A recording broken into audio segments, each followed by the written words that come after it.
Hi, guys. Hi. Hey, everyone. Justin, I just messaged you, so disregard that. Oh, okay. I wasn't able to get into the room, so thank you. Hi, guys. Hi, How are ya? friends. Good to Sorry about see that. you. Justin, I was doing so good. I had like the key in, I had it all set up, and it like wouldn't, it kept going. So Hmm. I Oh, had to move everyone over. Okay. It's not allowing us to chat. You got to, yeah, set that setting, not for kids.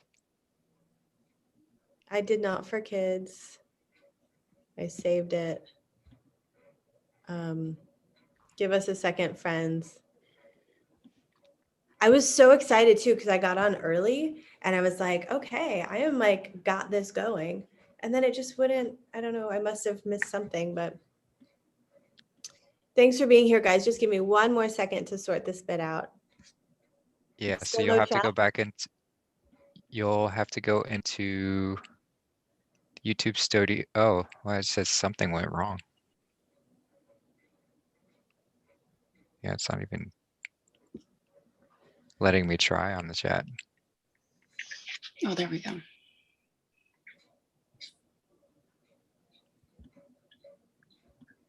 Go into YouTube Studio. Oh, well, it says I'm just going to delete it, right? delete what? Delete the one that I put in the studio. Well, now there should be two because there's the one that you're on Right. and then the one that you scheduled. But yes, you could delete the one that you scheduled that you're not in. But the one that you're on right now, you do need to make sure that setting is changed to not for kids. And the one that you've got scheduled, I can hop in there and just let anyone know that's waiting. I sent them to the link to this one. Okay, you did. Okay. So hopefully it should be all good. There was a bunch of people in there too chatting like super deep stuff too. They were going for it. I was like, wow, Yeah. happy Monday. Nice. Here we are. But I want to make sure that I have the chat going. Still no chat?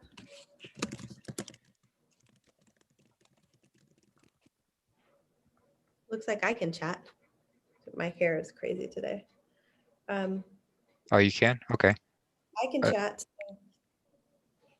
For me, it's like not even showing the chat at all. It says something went wrong. Mine just came up as able to chat. Okay. And probably just my end. Let's give it a second. Here we go. They got it. Yeah, Yay. cool. Oh yeah, I'm in now. Where did Sarah go? Oh, Sarah's still here. Hi, Sarah. Hi. Hi, Annie. Nice to meet Hey. you. Yeah, you too. Thank you for inviting me. I'm so happy to be here. So fun. Will you turn your... Is it sideways? Oh, there we go. Okay. Okay, I might have to hold it. Well, you could put it down as it is. Yeah, I'll see if I can. It's on my phone. So Yeah. Good morning. Hello. Or good afternoon for some. Still feels like morning, but I'm getting used to I have this friend here, and it's all about etymology. So he's like, grand rising. Every day is like, grand rising. I'm like, good morning. And he's like, grand rising. I'm gonna get there, brother. I'm gonna get there. Mornings have never been my thing. I don't know. I had a moment where they where I was like super like, I'm gonna get up for the sunrise, and when I do that, it's amazing. But yeah. Anyway, this whole movement has got me up late at night scrolling. I'm like, ooh, what's going on in here? And I'm like, ooh, and then I have all of these new friends, and everybody wants to talk to me all at the same time, and I love it. But I'm also like, wow, I spend way too much time on my phone. Yeah. But this is where we're at right now. It's like part of life. It seems that we are just kind of having this experience where, let me get this going, where we're online, and that's where we're making these connections. And it actually is really healing in many ways. So let's start with a little meditation, shall we? And then I just want to talk about a few things and offer you a little tool. And then I'm sure someone will pop in here in a little bit and sprinkle us with some fairy dust. All right. So wherever you are in this present moment, I invite you to close your eyes and open your hands facing upwards in a receiving manner as we dedicate this space to just being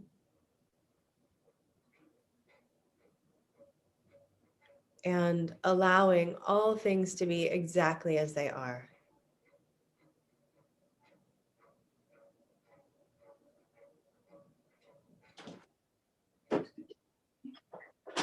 Backing out of mind,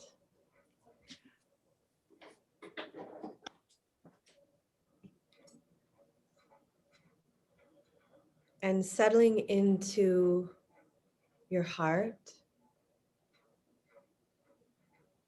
Take a few moments here to notice what it feels like in the space between your shoulders and your ribs.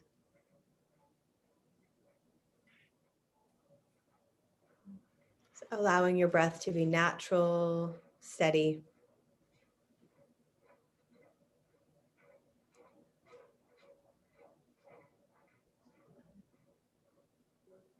And slowly asking for any discomfort, any contraction, any disturbance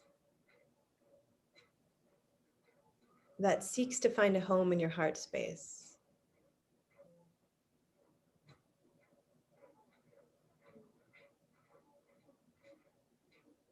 Asking it to leave now.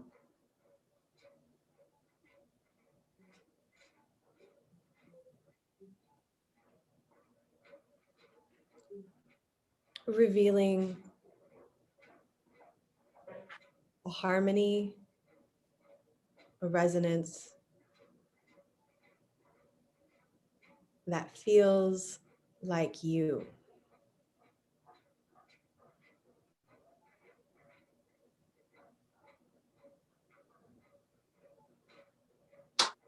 Just allowing this process to occur and knowing that it is occurring simply by your intention.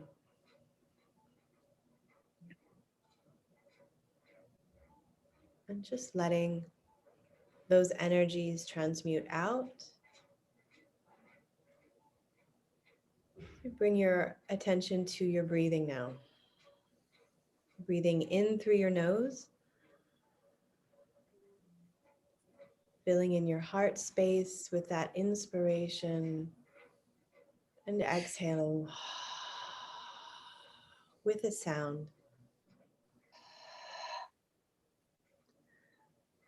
And a few more just like that. Breathing in through your nose.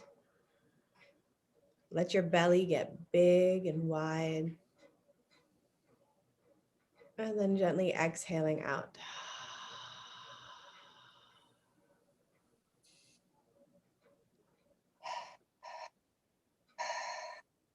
Good. How about 3 more, just like that, on your own? Watching the breath move in your nose, down your throat, in through your heart, down through your guts, down to the base of the spine. And as it comes out, moving up the front of your body. And again, in and out.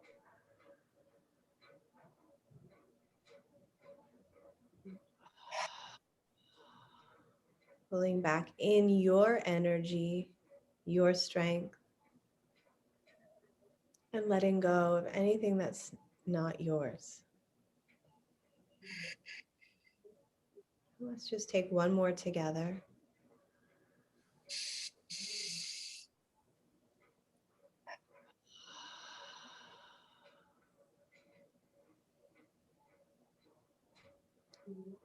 And then bringing your hands together in front of your heart.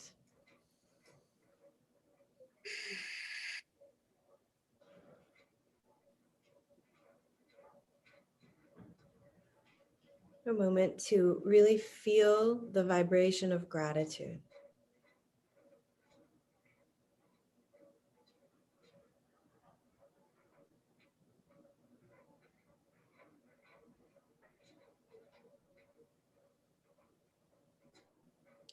The light in me bows and honors the light in you.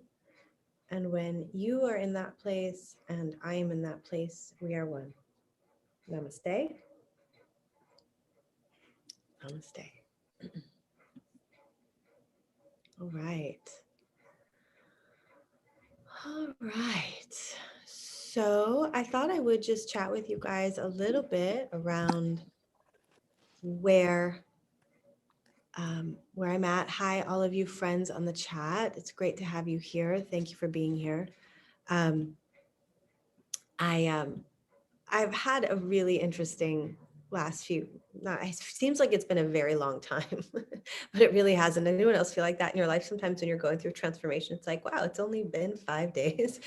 But it seems like so much has been happening in my personal life that I just want to share with you, because that's how I find that generally we connect, just by being raw and honest and authentic, trying not to hide kind of the hard things or the good things equally. And having this friend here for me has been really intense, not only because I actually surprisingly am quite a private person. Trial version. Like my space and, have small kids and all of that. So having someone in our home, it was definitely an adjustment for all of us. But what I've found through having someone here that's really practicing, that's really walking the walk right now, is that it's been showing us where we're still messy. And in the past, I might have defended my messiness. Yes, in the house, and yes, in the lifestyle and things like that. But now this process and this whole journey has really inspired me to just ask for more. And asking for more, I have found, has been such a gift. And I think that a lot of us right now have felt like it's just too much. Anybody else feeling like that? Like it's just too much, I can't take any more. Those are the times when my yoga teacher used to say, ask for more. Because those are the times that you're getting barbecued. Those are the times when you're actually getting purified. And the yogis would call this the tapas, the internal fire, where you'd actually be burning out your impurities. So in the past, there would be kind of annoyance or kind of pushing back at the messenger who's showing us the mess. He just said that to me yesterday. I was like, that's so good. Why is the word mess in messenger? And as we saw last week with the whole Charlie Freak situation, and if you're involved in that or not, it's such a great content. It's such great content for our spiritual work, because it was taking on, the mess. And a lot of us got upset with the messenger instead of the mess that was being revealed. And I think that what all of us have this opportunity right now in our life, more and more and more, is to just accept where we're at and to not defend it and to not make it right or wrong. It's like, oh, this is where I'm at, and let's see how I can optimize. And so diet has been a big part of this. And I know that those of you who are watching now, so many of you have reached out to me in the last few days and shared with me your journeys with being raw and trying juice fasting and falling off the wagon and coming back. And so I just wanted to share a little bit around my journey, trusting that it will inspire you. Because the part that I'm realizing is that, you know, with Charlie Freak, with Amber, with Justin, with all of you guys that are here on the Zoom and in the chat, all of us are learning how to trust each other again. We really are. And it's not easy these days because we have been trained to compete with each other. And maybe we don't like to say that we're competing with each other. Maybe we just say that, oh, we disagree, or we're not competing, we're just not on the same wavelength. We've been taught to not trust each other. And one of my favorite lessons from A Course in Miracles is I trust my brothers who are one with me. And nowadays that's really tricky because it seems that we're still all wearing masks, and we see that in the collective, right? We're still wearing masks. So this is a process of uncovering. But the part that I want to trust, and the part that I trust in Charlie and in Justin and in Nicole and in Amber and in all of you, is the part of you that is honestly seeking truth. The part that's really raw, exposed, whole, natural, just in its pure form, an avocado, right? Just an avocado, not a guacamole. Just an avocado. Oh, look, I'm an avocado. I'm right here. I'm going to cut the avocado in half. I'm going to open it up and I'm going to be like, wow, look at the color of that. That's the essence that we're all really speaking to, and we're all really looking to raise. We can call it the Kundalini, we can call it the Chrism, but we're looking to raise this energy. But as long as we're stuck in our digestion, or as long as we're stuck in our first three centers, we're in survival. And if we're in survival, we're always going to be a little bit like that. Are you with me still? We're always going to have a little bit of like, and it's going to be really hard to trust each other. So when I had this friend here, I was thinking of myself, you know, a year ago, and how I was defending the fact that I had a certain blood type and I had to eat certain things. And that was making me feel like a victim because I didn't feel like I could really do what I wanted to do. I was like, well, I'm a blood O type, I have to eat meat. That's just what it is. And because I shared that thought, I had coaches in my life and people in my life that were supporting me in following that path. And so anyone that came to me, including Charlie Freak or Josh X or anyone who said, we're frugivores and we need to be raw and we eat fruits, I resisted them. I really did. I just want to be so honest with you. I loved the message and I wanted to pick and choose. And I think that that's part of our journey, that we can only take as much as we can take at a given time.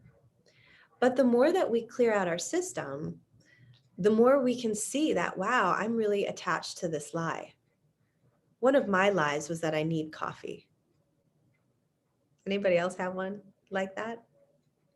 Oh my God, this one, you guys, this one, I cried. I cried so hard. And I'm going to tell you a story about coffee. So the morning that Amber showed up, I woke up super early and made coffee because I knew it was my last day. I just knew it. And I was like, oh God, you know, this is my thing. I've been idolizing this drug, been idolizing it. I love it. I have all these attachments to it. I have all these thoughts. I have all these memories, just everything. My spiritual practice involved in it. It's a ritual, all of it. I'm not saying it's bad. Okay. I'm just saying this was how I was going. So I get up early, I drink the coffee, and he comes, and I know that this is the last day. And so the next day, I shared it with him. I just exposed it. I was like, I'm nearly there, brother. 5 days a week, I got this, but I'm still having my coffee maybe 3 days. And on the weekends, I'm eating cooked vegan foods. And this is where I'm at. And he's like, great. You're on the journey. And I was like, wow. Because where was I? In judgment of self. I'm not doing good enough. I can't kick this thing. I'm all by myself. And I had all of these thoughts circling in my head around how I wasn't good enough. I couldn't do this. It's too hard. There's too much happening in the world. Well, it's easy for you. You don't have kids. Anybody else pull that one? The kid card? God, I pull that way too often. I have kids. They wake me up at the break of dawn. You know, I'm up until 2. How am I? So I had all of this stuff. And he just acknowledged where I was at. And he was like, that's great. You're on the journey. It's a process. And so the next day I put away my coffee machine, but it was interesting to me that I have 3. One that came with the house that we rented. No, 2 that came with the house. For whatever reason, there's 3 coffee machines in my kitchen. Okay. So they stayed in the pantry on the ledge, and bear with me through the coffee story. I am going to go somewhere and it's going to be really good. I hope. But basically he says to me 2 days ago, and I'm like really deep in it. Cause now I'm learning about juice feasting. Has anybody else ever heard of juice feasting? Like for like a long time, for like 90 days. He did 144 days. And I knew the minute he said it, I was like, oh God, I have to do that. Oh no, I'm going to have to do that. Many of you know I'm looking to release some density in my breast. I have this tumor that I've been working with for almost 3 years, and I'm really wanting it to go away. It's pretty much non-active, but it's still a mass, and it's a hardness in my heart, and it bugs me, and I want it to go away. But I was attached to it because I'm attached to the things that keep it there. See where I'm going? So he says to me the other day, anything that you elevate is like a false idol. Do you see that you have 3 coffee machines on the top thing of the pantry? And I was like, oh my God. I was like, you take them down. He's like, no, you have to do it. But what happened was this flush of tears, guys, that I don't know where it came from. And he saw it happening. And I was like, oh my God, look what's happening. It was just like pouring down waterfalls coming out of my eyeballs. He's like, you need to go do that. And I was like, okay. So I came upstairs and I just was like, phew. He's like calling up, you're distilling the waters. You're distilling the waters. It's like, oh, that's so good. But I just let it. And I realized all of it. It was like this just incredible. It wasn't even a download. It was a remove. And that's why I love that he calls himself the remembrancer, because it's just like you're remembering. It's not like I'm getting new information. I'm just remembering. And in the process of remembering, what's happening with the tears or the anger or whatever emotion is coming out is a removing of those barriers to love's presence. And so it's like this beautiful healing, this beautiful like, oh, thank God this is happening. Thank God I finally allowed this to happen. I finally stopped defending this lie that I need this. And it's a journey and it's a process. So it doesn't mean that it has to happen overnight. It can, but why wait is the message I'm getting. Is like, okay, I'm going to start really working at this level. And the rawer I get with the foods, and now it's been like 7 days and really little food. I'm getting ready for my fast. And he said yesterday I was frustrated because I had the kids and I was like, I need to eat something today. Like I just felt, he's like, you need to eat a salad today. Like, it's like a miracle this person showed up for this level of healing. And this is what I'm trying to say to you, that when you're ready and you sincerely say, okay, I'm ready, people are going to show up in your life. And we want to be careful. They're not teachers. I was like, you're a teacher for me. He's like, no, I'm not. I'm your brother. I'm not a teacher. It's not about teachers. I'm like, So it is a lot about reworking. But the miracle that he showed up and has been able to mirror for me is because I'm willing to see the messenger and the mess and not blame the messenger for the mess. Does that make sense? I think a lot of us get mad at the messenger because we're still in defense of the things. But the more raw we get, this pristine clarity starts to happen. And I just wanted to share that with you because it's been very potent for me and it's been very powerful. And I can see now some of the things that I couldn't see before because I'm not hiding. I'm raw. I got exposed. Anybody else in that place? A little bit? Want to share? Well, Maria, I was going to say, when you're telling that story about the coffee, your messenger got exposed. Like you dealt with your mess, even though your messenger kept hiding the mess. And that I know your story of coffee because I totally relate.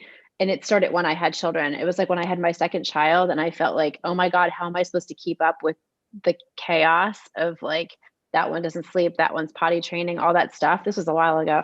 That was when I first turned to coffee. I always thought coffee was disgusting. But I needed the caffeine because it got me jacked up enough that I could like deal with everything somehow.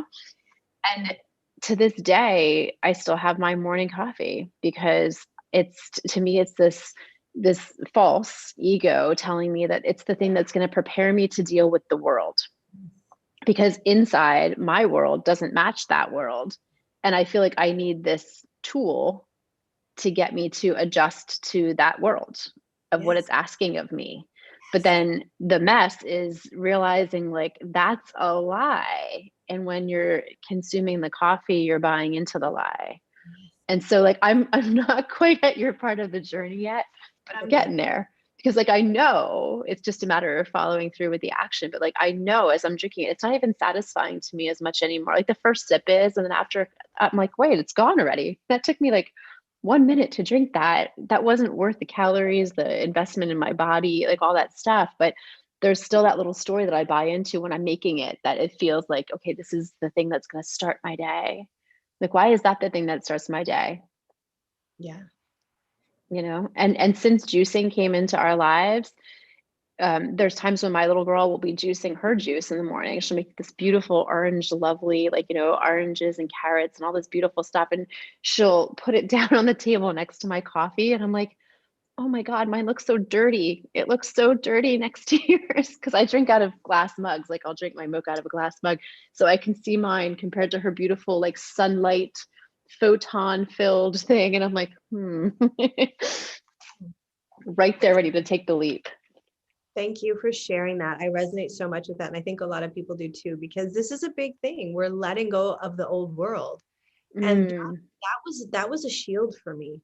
And this has made me so tenderized, you guys. I can't even tell you. I'm emotionally, like I'm feeling everything, like on such different levels. And I see how I've been shoving it down.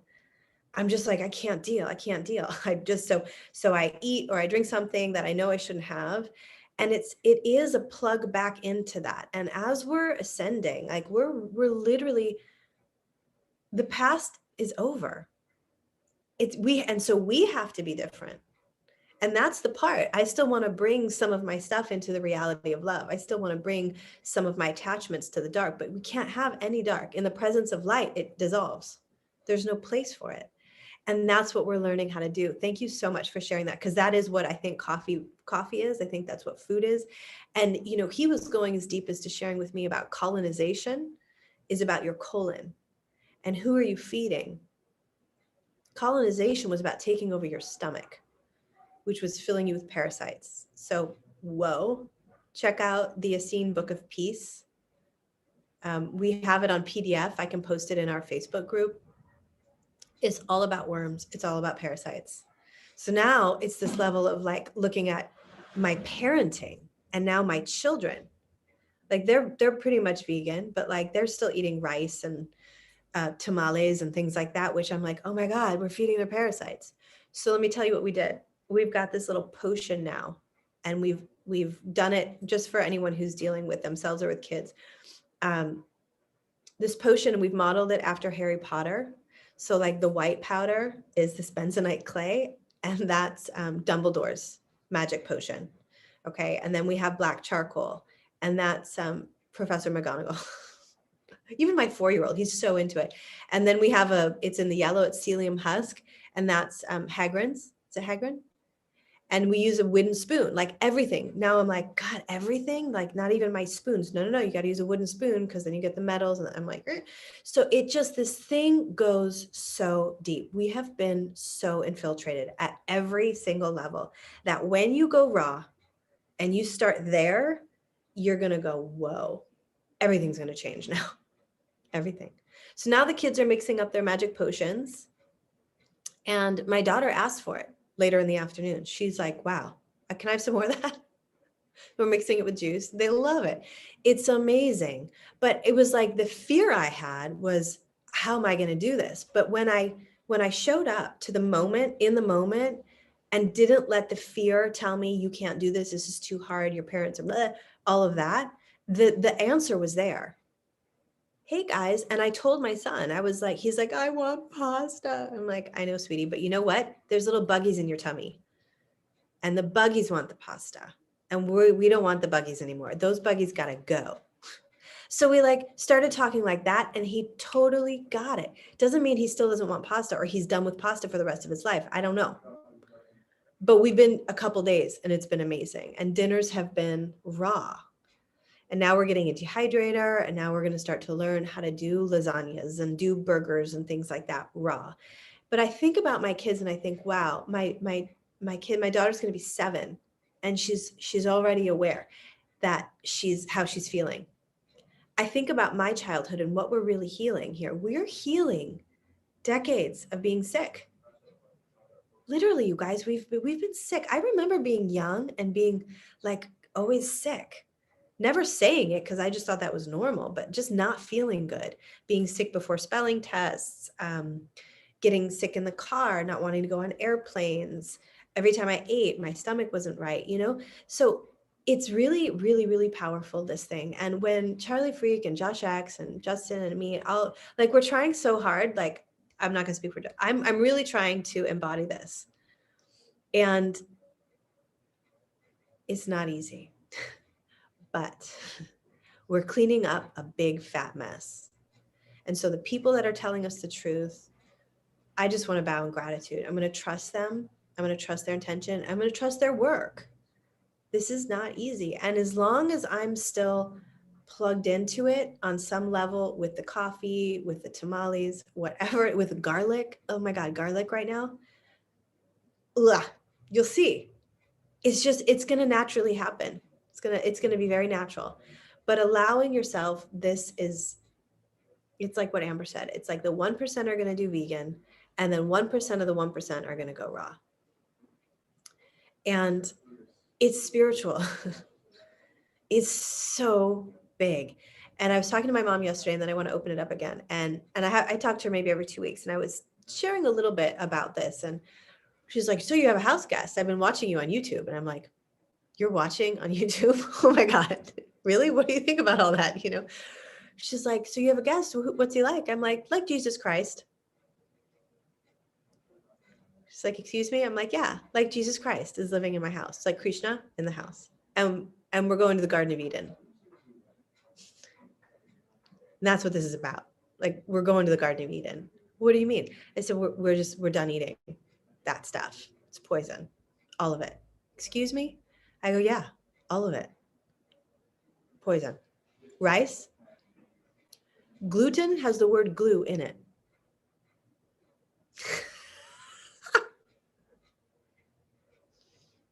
I mean, it just gets, not that rice has gluten, but rice is binding. It's so intense. It's just so magnificent, this whole thing. But just saying that's what we're up to, I just really want us in this community to realize like how big this is. We're the leaders. We're pioneering. It's such a privilege. So celebrate your wins. Know you're on a journey. Don't judge yourself where you're at.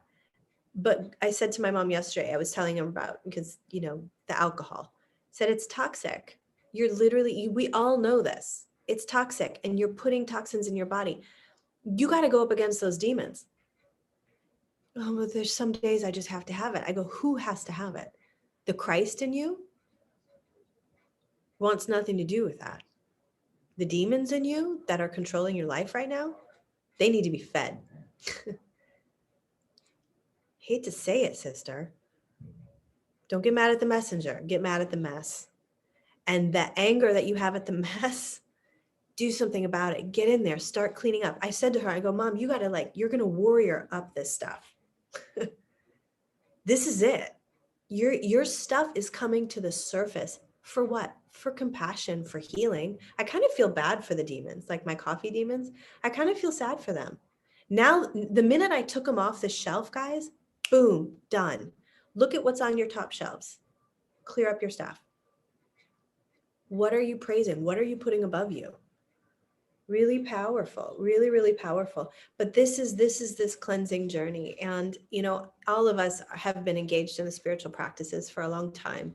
And we've all done, significant work. I'm not going to say that we haven't, but this level, the 1% of the 1%, is the answer to this. It is. It's the only answer. We can fight it. We can go up against it with our swords, and sometimes we'll have to. But even better is not letting it have power over you. And the mind-body breath connection, the mind-body soul connection that the yoga industry and all of this is talking about, we've neglected our bodies. At least I have. I really have. I get it. Intellectually, I get it. My heart can feel when it's on and off. But when you clean your body, wow. Wow, wow, wow. Has this been a purifying thing for me? And I'm only talking about 7 days in. Started maybe in November, kind of dancing. I did about 4 weeks and I was like, I have to eat something. I ate fish and rice and I threw up all night. Done with flesh.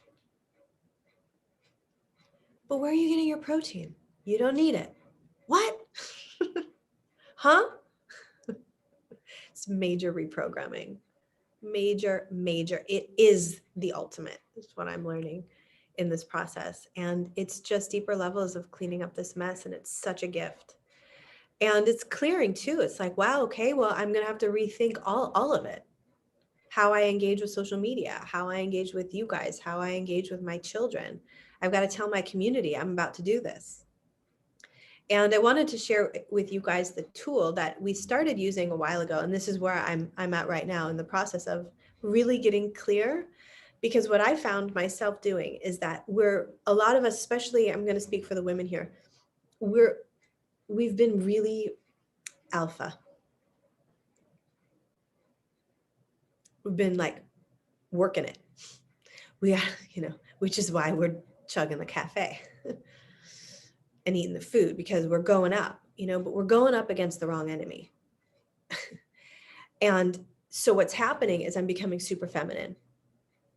And I'm learning how to balance my energies, because there's value. There's an adapted masculine and there's an adapted feminine. The adapted masculine is angry. Kind of just like, I'm going to chop your head off. If you get in my way, I'm going to chop your head off. The adapted feminine is kind of sad. The authentic feminine we could look at, and there's many more words we can be using. The authentic feminine would be joyful. The authentic masculine would be structured, proactive, and productive. So I've been shying away from doing structure because I'm so ooh, I like all this joy. I like all this sweetness. I like all this fluid of the feminine. But we're learning how to balance out these energies. We all have them. And the one that we often miss is the child energy. And that's what's been really healing for me too right now, is the curiosity. Adapted child energy is overwhelmed, lonely. And that's where I was. I was overwhelmed and lonely. Oh my God, how am I going to do this by myself? But if I switch and enjoy the messenger and stop judging the messenger, I'm going to get more curious, like a child. How's this work? I wonder what it would feel like to, add cinnamon to a watermelon juice. Try that. It's going to blow your mind. Sorry, they're swimming. What would it feel like, to not have coffee? Well, it's going to be hard. Okay, but can I do hard things? Yeah. I might have to stay in bed. I might have to journal. I might cry. I might get mad. But behind all of that isn't really me. Is me. That's all the layers. That's all the barriers. And we're just blasting through. And those of us in this community, in this space right now, you guys are heroes. Heroes. Just that you're hearing it. Heroes can hear. They have ears to hear. It's very powerful. I just want to encourage all of you guys, because I really got major wake-up calls. And now that I have this angel in my home, I just want to share it with you and share as much as I can, because I know that this is deep. This is the deepest work I've ever done. But in terms of mind, body, breath connection, the body has been neglected. We've been abusing our bodies. We've allowed it to happen. We didn't know it was happening. We've all acknowledged it. It started when we were in the womb. We've all acknowledged it when it started in the hospitals. It started with the drugs and the vaccines and all the things. We've all acknowledged this stuff, but like, how much longer are we going to be mad about it? That's a step to the ladder. We need to be mad, but we also need to ascend. But there's steps and we can't skip ahead. You got to go through the anger. You got to go through the frustration. You got to go through the tears. You got to go through the rage. Those of us in the spiritual community, I'll speak for myself, I've been shoving that down. Oh no, it's all good. I got this. It's faking. It's faking it. And that creates cancer. It's acidic. If I can save you guys some disease, I will. Because really, it's just been hiding. It's just been like not acknowledging, I'm really pissed about this. And I have a right to be. You do have a right to be pissed, but like, okay, let's work through that. Let's work through that. What are your expectations? Remember we talked about that? What are your expectations? I think a lot of us have expectations of our spiritual teachers or guides along the way. But let's just remember, I'm going to trust them as brothers. I'm rewiring this for myself too. Brothers. I love my brothers. I trust my brothers who are one with me. I trust their work. I trust their essence. I trust their intention. And if they're not demonstrating that, if they're demonstrating something else, then I don't want to be around that anymore. Why? Because I'm working really deep right now and I can't be bothered. Because I'm going to be able to serve at such a higher level on the other side of this. And even through the process of it. It's what I'm seeing right now with Amber. You know, we've had some intense moments. Kids are screaming, you know, it's intense. Family life. Anyone who's in a family knows it's not always pretty. Like there's stuff. Disagreements between me and Danny at times, you know, not a lot, but now and then. I'm trying to get rid of the TV and he's like, hey, let's watch Harry Potter tonight. Uh-oh, but that's okay because we're going through it. But so he's demonstrating, Amber is just demonstrating like, it's all good. Let's keep going. Okay, let's keep going. Let's keep going. Let's keep going. Are you guys with me? I'm going to keep talking you out. Let me see. How's the chat doing? How's everybody? Oh, nice. Look at all you friends, hearing you loud and clear. Thank you. Thank you. Our minds are so powerful. Our minds are so powerful. Our minds are so powerful. And we're taking back that power and we're turning it. We're like, no, that's why I said to my mother, go against those demons that are telling you need wine to relax. You need to not have wine and feel the pain. Marie, I was just going to jump in and say that word mess just like won't leave me, but like having these conversations and just acknowledging for one another that the mess is valid, like the mess is good. Go into the mess. You can do the mess. The mess is the right way. Because that old grab the coffee, it was the defense against the mess. It was like, oh, you're not allowed to have a mess in your life. You have to be a perfect mom. You have to be up. You have to be ready to take care of every child's every whim, every need, your family, your house, your community, your friends, everything.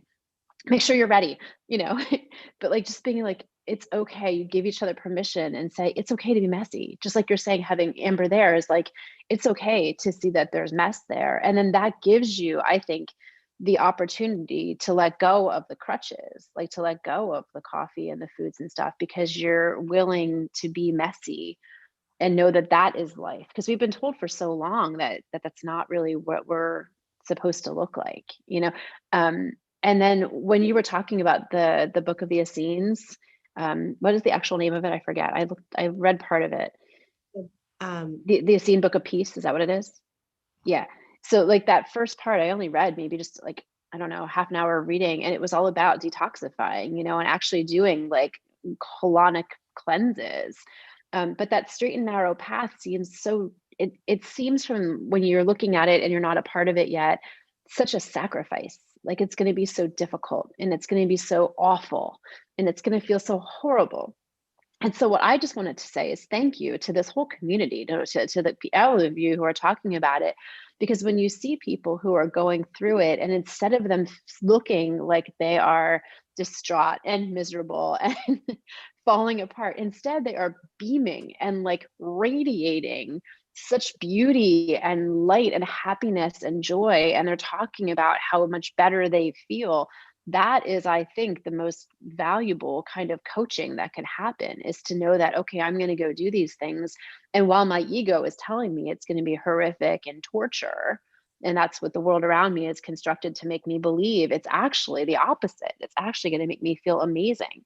And we mostly buy things out in the world, and we participate in the material world because we believe that things will make us feel better. We believed that the coffee would make us feel better. We believe that that outfit will make us look better or feel better, and that whatever. So we need enough people talking about this, Wow. about how much better we feel when we drop and let go and subtract and get into the mess. And so I'm so glad to be a part of a community of people who are talking about that and being willing to honor that part and hold space for each other. Like, yeah, be messy. And I'm here, like you're saying about the conversation with your mom, like, you know, I'm here for you too. When you're going through that crap, I'll be the one that holds you up and make sure that you know that you're not actually falling apart. You're kind of falling back together in a new way. Beautiful. Yeah, it's a big word, sacrifice, because that was where I was caught up. It's like it felt like those I was so attached to those simple joys, but they're not lasting. And then they take us back down. And that's what we're talking about. We're talking about eternity. We're talking about lifting our energy to a frequency that's alive. So when what's really happening is you're coming alive. You're coming out of the death that we've become so accustomed to as normal. And so we take the little joys of the fancy meals out at a restaurant or the trip to the store or whatever. We take those as our simple joys. Why? Because we're dying. So the idea, I have a beautiful image of Christ literally like lifting the people out of the tombs. How does he do that? Teaching them how to live. God is the God of the living, right? He's teaching us how to live. Well, how do you live? On the fruits of the earth, not the food of the world. The world and the earth are two very different things. And that's what's happening. That's what's so hard. And it's a detachment process. And yes, it is good to be messy because it's a purification. So we can't just skip. We've got to go through the hard stuff. And I think that's what a lot of us in the spiritual community have avoided, because we're personifying things. I certainly have. I'm calling myself out. I just show up. I was doing this type of stuff, chugging coffee and not dealing with the food aspect. I thought I was, because I was taking the supplements. I was at least trying different food things, but it's so much deeper than that. I wasn't allowing myself to feel the discomfort, which is a privilege. The 40 days in the desert was about that. Like, you got to go up against your demons. You got to decide. Your mind is powerful. Who's going to win this one? You are. But you got to fight. You got to show up to the battle, with the armor of God, not with the armor of the world, because it seeps straight through that. It's like alcohol is a portal. Why do they call it spirits? They're portaling in. They're trying to get in here. It's like in Harry Potter. Sorry, we're in it right now. But like when I forget which one it is, when they put the protection around Hogwarts and you see the black forces trying to get in and they get catapulted out. That's what this is. And that's what those of us in this community are doing. We're holding the line together, but we can't be holding the line with half-assers either. Your intention is there. Your intention is there. You're on the journey. You're doing the work. It doesn't have to be perfect today, but you're getting purified. You're becoming perfect like you were created to be. Such a gift. So yeah, it's not a sacrifice, although the ego is absolutely going to convince you it is. But if I think about what coffee feels like in my heart center, holy shit. Just thinking about it, it's got me like this in my body. And now I'm learning about what does my natural vibration feel like. It's so good, actually. It's fascinating. It's like, wow, I had no idea I was this chill. I had no idea how smart I was. When my kids start coming at me and they, with their, I want the pasta and I feel the fear and I go, okay, breathe. Okay, I got this. What's the correct response? And then the answer comes down because I've cleared the space. I'm clearing my own defenses. There's a beautiful line in the Course, in my defenselessness, my safety lies. It's not, where defensiveness is hiding mad illusions. I'm hiding my mad illusions that I need these things or that these people are true or this is blah, blah, blah. No, what happens when I lay that down? God happens. Safety. I'm safe then. And I'm seeing the clarity I'm seeing with, and that's why, all the stuff with Charlie last week was like, I can see it. I can see what he's saying. Okay, yeah, because the same thing happened to me. My spiritual community, my people said, you're not supposed to talk like that. Don't do that. We're supposed to forgive. We're supposed to only focus on the light. They did that to me. I know how that felt, but I was taking them through a portal. I knew it was happening. I knew that listening to these people, eventually I was going to get to the place where I knew I had to deal with my mess. I had to look at the coffee. I had to look at the food. I had to look at my body. I had to learn how to take care of my temple for real this time. Not like kind of like I was doing all the moves. I can do it. I can do the handstands and eat steak. I can do that. No problem. There's a picture of me on my Facebook today, 10 years ago. I was drinking, I was living in Spain.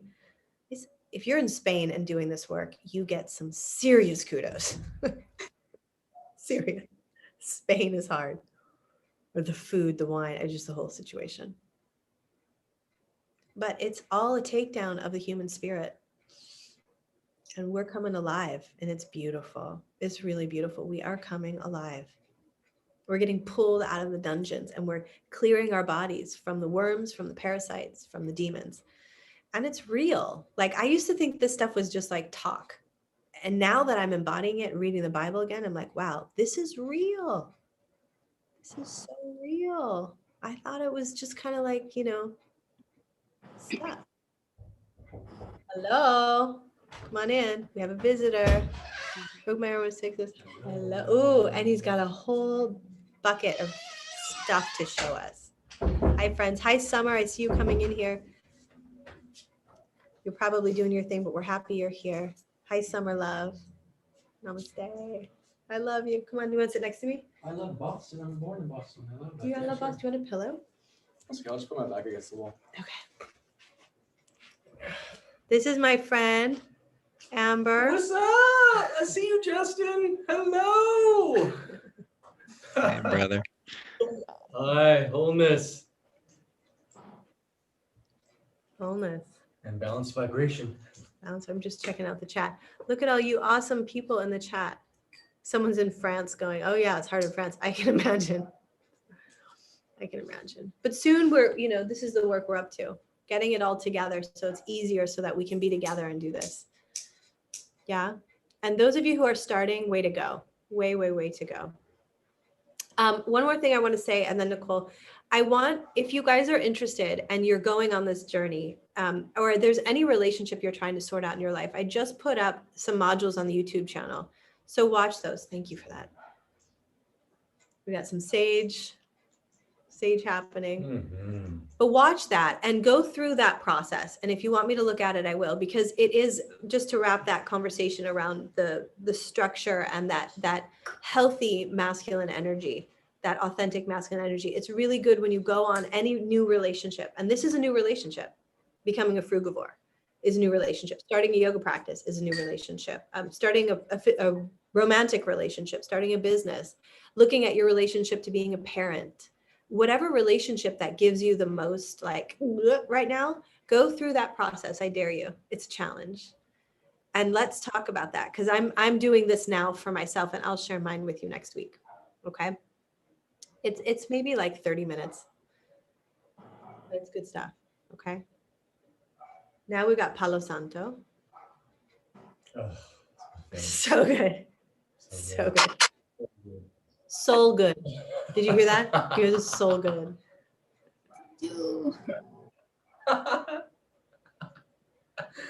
Messenger. Jesus Christ in the house. My mom goes, who's there? I go, Jesus Christ. Jesus Christ in our temple. Fun. Go ahead, Nicole. Did you have something? Yeah, I was just going to go back and talk about, you were talking about the masculine and the feminine a bit. And when you were saying that, I was thinking about just the going off the coffee. I'm sorry, I'm still on the coffee thing, but it's such a big deal for me that I desperately want to get rid of it in my life. But the coffee would give me that feeling of the masculine, the doing. That's what I feel like I was taking into me was okay. And I went through, I'm divorced now, so I'm like the single mom, and I felt like I needed to pull that other part of me in, like the doing, the being the number one. I'm the sole provider when I'm here for all their needs. So bringing in that masculine aspect, making me feel like I was a doer, because the being part didn't feel mentally, it didn't feel like that was sufficient. But I think that that's like the micro, the macro again too, like us getting back to that feminine receptivity of it's okay to be, because our being is all about our frequency. And it's about how high can you raise that frequency, like you're talking about high vibrational foods, just in having the vibration of a high essence. That's enough. We don't have to be doing physical things or be preparing ourselves to be at the ready, like I'm ready for anything that comes at me. That's where I was at. And so like way back in the beginning of this conversation, you were talking about, oh gosh, what were you talking about? You said something and it triggered the same mindset for me.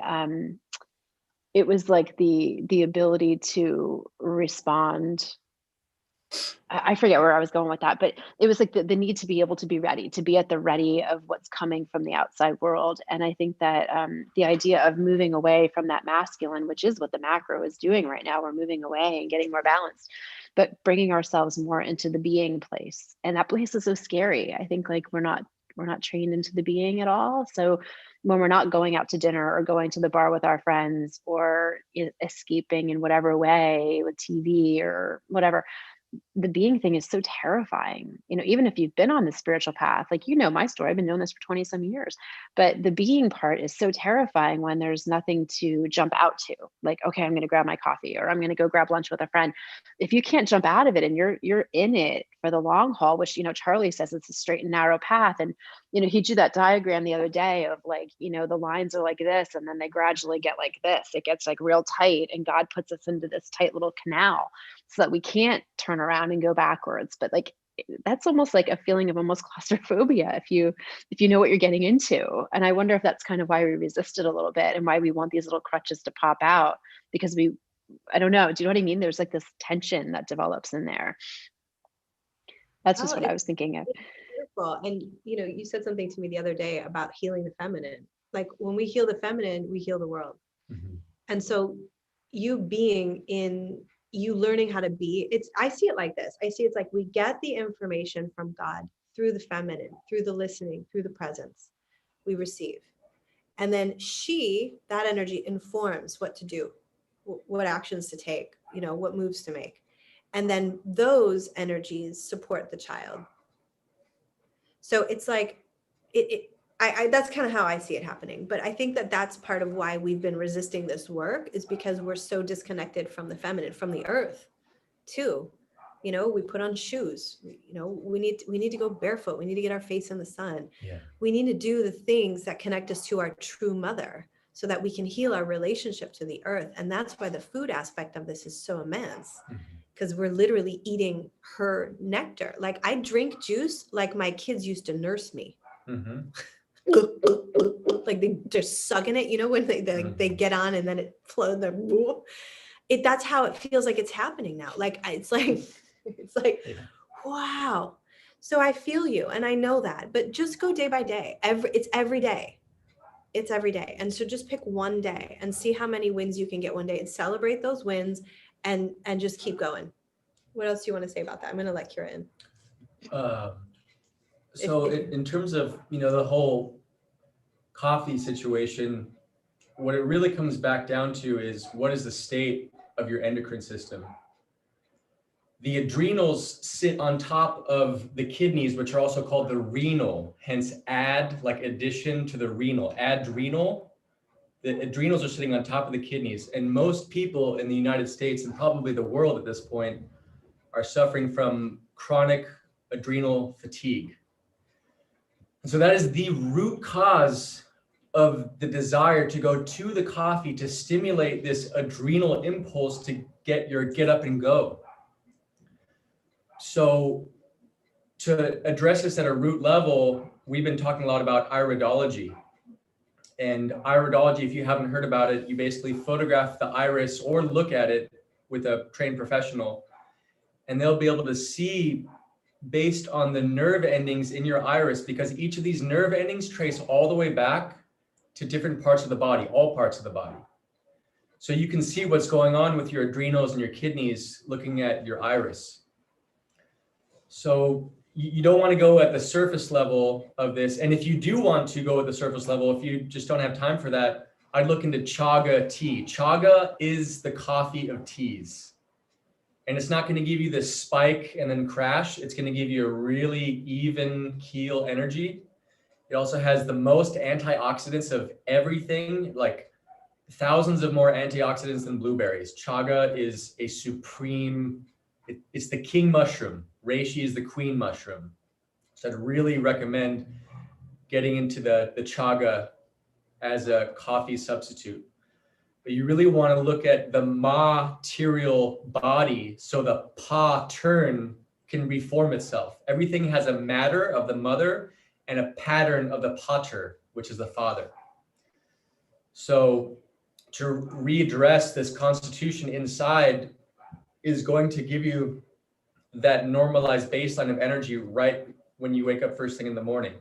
Because we don't want to, just address this on a surface level. Like I said, you can for now, but in the long haul, you're really going to want to see what is going on in my body and how can I get a diagnosis. This is better than X-rays, MRI, CAT scan. This is the supreme diagnostic tool. There's a reason the eyes are the most beautiful part of the body and we're drawn to them instinctually. I mean, just imagine, I was talking to Marie, imagine looking at your children and you see exactly what's going on in their life. The eyes do not lie. The eyes are windows to the soul. There's even a passage in the Bible about iridology. Christ is talking about something that when your body is, or when your eye is the same all the way around, so too will the body be sound. Something along those lines. So this is ancient knowledge, even though they're going to tell you it was discovered by a European gentleman in the 20th century or 18th century. It's much older. It's from when we were first created. So really recommend looking into iridology to see what is the state of your adrenals and your kidneys. And we're talking about kidney filtration. There's a great video on YouTube of how to get kidney filtration. Essentially, your urine is filtered blood plasma. And the lymphatic system, you're basically, if you look at the Dr. Morse school of detoxification, you're two fluids. You're a lymphatic fluid. That's what cleans. That's the sewer of the body. And then the blood is what feeds. So the blood feeds and the lymph cleans. So you can see how you are filtering your lymph based on looking at the state of your urine. So if you pee in a glass and look at it 24 hours later, if there's little flecks of snow looking things, that's lymph coming out of the body. Likely, if you're on things like coffee, if you're putting acid in the body on a daily basis, you're going to see a clear glass. And that means there's stagnant lymph in your body. And just as she has been eating more raw consistently, she's having symptoms like, mental fog, feeling very emotionally on the surface, very transparent and vulnerable. And this is what happens. A lot of people, they want to jump into the frugivore thing because they realize that that's the truth of who they are.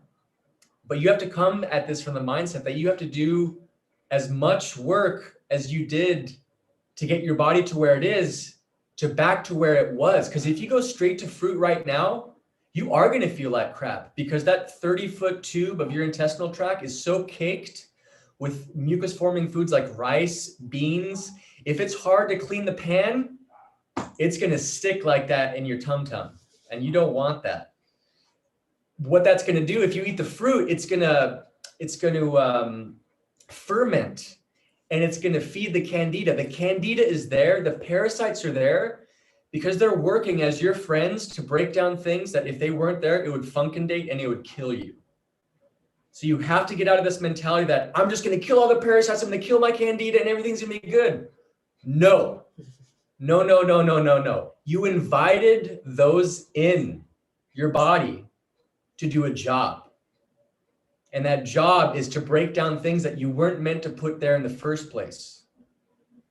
So really what you want to do is you want to clean the organs in the reverse order in which they dump into one another. So the first, you breathe, it goes into the lungs. The lungs puts that oxygen into the blood will filter that through the liver, and then the liver will dump with the gallbladder into the intestinal tract. So you clean it in the reverse order. You clean the intestinal tract, then the liver, then the blood, and then the lungs. Because if you clean one before the other, it's going to dump into a system that is already clogged. So you really want to look at doing things like colonic hydrotherapy. If that's too gross for you, I totally get it. We've been made to be ashamed of that part of our body. A lot of people have trauma in that part of the body. If you look up juice feasting, look up John Rose, JOHNROSE, juice feasting. He has a 1 hour and 52-minute lecture he did in Houston, Texas, all about how to do a juice feast. And juice feast is actually superior to the colonic hydrotherapy and enema because it cleans out the small intestine. And so it's like a reverse colonic, essentially. And it's very simple. A child could understand. You drink juice until you stop pooping. And you would be shocked how long that can take people. On day 100 for me, I was still having solid bowel movements. And that's after years of doing colonic hydrotherapy, bentonite psyllium husk clay shakes. By the way, before I forget, These are the Harry Potter. I brought these up. We were watching some Harry Potter. These are the Harry Potter potions. Yes. So this is the bentonite clay. This is the activated charcoal. And this is the psyllium husk. It just looks like a light brown powder. You can do your research on the 2 types of bentonite clay. There's liquid bentonite clay and powder. Just get whatever serves your purposes, do some research. They're all really cheap, like dirt cheap, and they are all supremely effective. They're so effective. The children yesterday were asking for their second potion all on their own. They're like, I want my next potion. And the beautiful thing is we can transpose from, the dark occultic underpinnings that are, of course, in Harry Potter. Harry Potter is not without its shadow, but we are attracted to it. The child in us is attracted to it because we know magic is a real thing. Magic is magnetism. And if you, so the last letter I got before leaving my home was from the Essene Order of the Blue Rose. This is a group of people in Oregon who are literally and tactfully and practically training green and white magicians. Green magicians are essentially herbalists. The Essenes were the master herbalists. They do all 7 forms of yoga. They don't eat meat. Depending on the Essenes you talk to, they're either vegetarian or raw vegan. If you read the Essene Gospel of Peace, you're going to think that all Essenes are raw vegan. That's not true. The people in Oregon are vegetarian. They have like goat cheese, but they have goats on their own property. So it kind of gets around like the karmic aspect of that. Of course, I don't think that's how we're meant to eat, but with the work they're doing, I support them as fellow brothers and sisters on this journey. Brother Day is who leads them. If you just look up Essene Order of the Blue Rose on the internet. You can find these people. They have a 35 organic acre farm on Triangle Lake. They have a YouTube channel. Really, really amazing work. And essentially, if you look at everything we're interested in terms of the unification of yoga, ahimsa, meaning nonviolence in our lifestyle. If you look at how we're looking at getting parasites out of the body, internalizing the Christ within, helping other people, these are all foundations of Essene practice. Even the word therapy comes from the therapeutai. In Egypt, they were known as the therapeutai because they were the therapists. They were the ones who were kicking out the demons because the parasites are like a radio antenna to the counterspatial demonic activity that's going on. And so they are the masters of getting parasites out. And now we're faced with, well, like, how do we approach this with children? Because, it's rough when you're even in your 20s or 30s or 40s or 50s or 60s and you realize for the first time, like, I got worms inside my body. Like I thought, all this dark research, I thought all that was enough, but now like I have things inside me. That's intense. But, I was really amazed. Marie, the way she talked to her children about this, I think is going to be a really powerful model for other parents. And the children were just like, there was no fear, just like inquisitive curiosity, like, oh, I got yuckies in my tum-tum. All right, let's make a potion and just take care of that. Like, they took it in stride, no anxiety, kind of just, inquisitive curiosity, knowing that it's good for them. And it gave me a lot of faith that this is the path and that it's not anything to be scared about. And because, sometimes we can maybe think that they're not ready for such a level of information, but clearly they were. And I am waiting for an email back from Brother Day, who's the high priest of the Essenes in Oregon, to see what his take on deworming children and getting parasites out of the body is like, because I think it's one of the most important foundational practices we can do.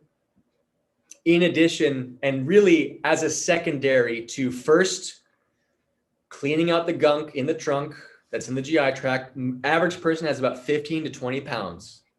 And that might shock you, but you're talking about a 30-foot tube that's 2 inches in diameter. And if you know anything about diverticulitis, which is just inflammation of the intestinal tract, that can blow out to 10 inches. Wow. So, you could put a lot of stuff in such a tube, and we all have at some point in our life, most of us. So really recommend looking at John Rose, the juice feast. It's not a fast because you're consuming about 2,000 calories to hydrate and get all the crud out. And then once the GI, the liver, your blood, your lungs, your endocrine system, your kidneys, and your adrenals, because the adrenals and liver play a key role in the assimilation and absorption of fructose in the body. So even if you get your GI tract clean, you still need to get the liver and adrenals on point, and that's not going to happen with coffee. Coffee is symptomatic of adrenal fatigue. So just look at that core level, use the chaga. There are tools to help you in that transition, and have the transition in mind. This doesn't have to happen immediately. But the juice feast, you can do 3 months in a juice feast what it would take 3 years doing raw vegan, like consistently. So if you really want to super step in this process, look into juice feasting. Look into juice feasting. Look into juice feasting. It is a supreme approach to gaining control of our constitution and reprogramming our material body to come into perfect patterning and assimilate the food that's meant for our body. Beautiful. Beautiful. Thank you for that. There's a question, what does the potion do? We just call it the potion. Yeah. But do you want to speak to that? Sure. So psyllium husk can expand to hold 15 times its weight. So the psyllium husk expands into the pockets of the intestinal tract. The bentonite clay has the opposite charge of the parasite, yeast, fungi, mold, bacteria, so that it just sucks them off the wall of the intestinal tract or the stomach, wherever it will encounter these creatures. And so these two really synergize well together. Like, you don't have to have all three. If I were just to pick two, I'd go bentonite clay, psyllium husk. You just do a teaspoon of each in a juice, or water, whatever you have. Only mix, when you're using bentonite clay, it will suck heavy metals. So don't put it in a metal cup. I wouldn't put it in a plastic cup. I would put it in a ceramic cup or a wooden cup, and use a wooden spoon, because if you use a metal spoon to stir this clay that absorbs heavy metals, you're just going to be putting more poisons into your body. So you really need to approach this methodically. And so the bentonite clay will kind of strip, the psyllium husk will expand into the little nooks and crannies of the GI tract. And the activated charcoal is just a toxin absorber. So is the bentonite clay. They have activated charcoal in any emergency room. If people are like ODing on a substance, they'll pump them full of activated charcoal. Like if someone ODs on a bottle of pills, first thing they do is they put activated charcoal into that person, because it's going to absorb all those toxins and all that toxicity. So activated charcoal is just kind of like a super way of doing it. I brushed my teeth with it. I had this exquisite toothpaste of activated charcoal, mint, and bentonite clay. And it's kind of weird, but I don't even wash my mouth afterwards. I just kind of like savor the taste, because it's all good to like swallow anyways. You know, like sometimes I'll mix that stuff in a juice. But yeah, that's essentially what they do. And I encourage everyone to do their research on their own. Don't take my word for it. Don't take anyone's word for it. Do your research. Feel what feels intuitive. Marie is having these intuitive moments where she feels goosebumps and a rising in her spine. That is the body responding with the inner gnosis. Pinging, yes, because your body is a pendulum. If you ever look into muscle testing or penduluming, they are extensions of this inner knowing. Truth is the only energy. So when you are vibrating with truth, your muscles will be stronger. You will also feel, when you bring the awareness to it, these pingings from the spine to the crown, the heart to the crown, and then within the head. That's the head saying yes, the spirit of the heart saying yes or no, depending on where the energy goes, and then the body saying yes. Because you could ask one question and the mind could say no, the body could say yes, and the spirit could say, I don't know. So they each have their own kind of compass. But that's what those three things do. They're very cheap. They're really an essential part of any kitchen. You can even make, flatbreads with psyllium husk. You can, use it as like a food kind of thing. Oh, we'll do it. And it's also great for natural toothpaste and stuff like that. And face masks. Face masks are really good for all, especially the bentonite clay and activated charcoal. Really great. How often? For face masks or for drinking. So it really depends on where you're at. If it's more of a maintenance, I'd recommend doing it on every 7 days. But the first time I got a worm out, I got a 10-inch ringworm nematode as thick as my middle finger. So gross. So gross. And it was corrugated like a little plastic squishy straw, ringworm nematode. And the way I got that out was by first I transitioned by cutting my amounts of food by a quarter each day for about 5 days. There's a kit called Blessed Herbs. You just look up Blessed Herbs.